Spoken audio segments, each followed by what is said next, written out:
নমস্কার বন্ধুরা, আমার এই চ্যানেলে আপনাদের সবাইকে স্বাগত জানাই। দেখুন, মানুষ কিভাবে নিজেদের জন্য দুর্ভোগ ডেকে নিয়ে আসে। আজকে সেরকমই একটা ইনসিডেন্ট বলবো। এই কদিন আগে ইউটিউবে দেখছিলাম যে কোনো একটা এলাকার কোনো একটা গোয়ালের ছবি।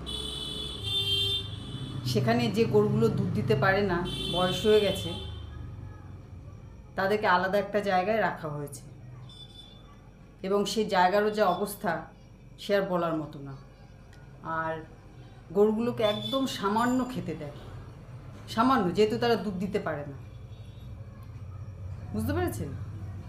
আর গরুগুলোর যে চেহারা, মানে যে শীর্ণকায় ওদের চেহারা হয়ে গেছে, মানে দেখলে চোখে জল এসে যাবে, এত দুরবস্থা।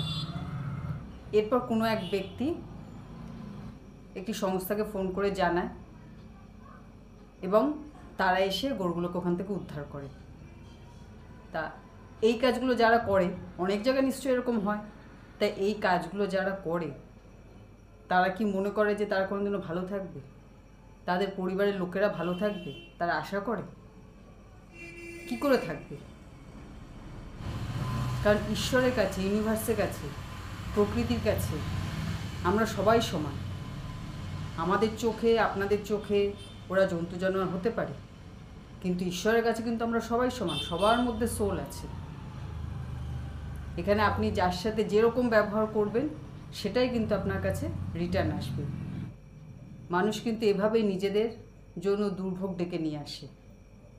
কারণ আমাদের চারপাশে যে নেচার কিন্তু কারো মামা, মাসি, কাকা, জ্যাঠা নয়। সে কিন্তু তার নিজের নিয়মে চলছে। ইউনিভার্স তার নিজের নিয়মে চলছে।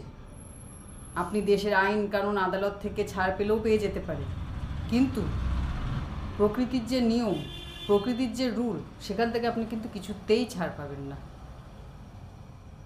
এই কাজে ফল, এই রকম কাজ যারা করে তাদের কিন্তু এর ফল ভুগতেই হয়,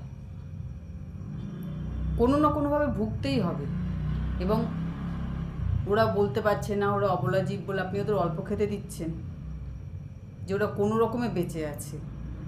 আর ঈশ্বর তো আপনাকে খেতেই দেবে না, আপনার খাওয়াই বন্ধ করে দেবে, খাওয়াই জুটবে না, এমন পরিস্থিতিতে আপনাকে দাঁড় করিয়ে দেবে।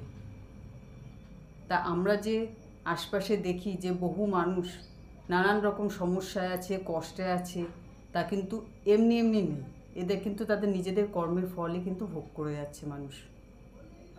সেজন্য সবসময় খুব সাবধান, কখন কি করছেন না করছেন খুব সাবধান, সেই কাজের রিটার্ন কিন্তু আসবে। ঠিক আছে? তো আজকে ভিডিও এখানে শেষ করছি। সবাই ভালো থাকবেন, সুস্থ থাকবেন। নমস্কার।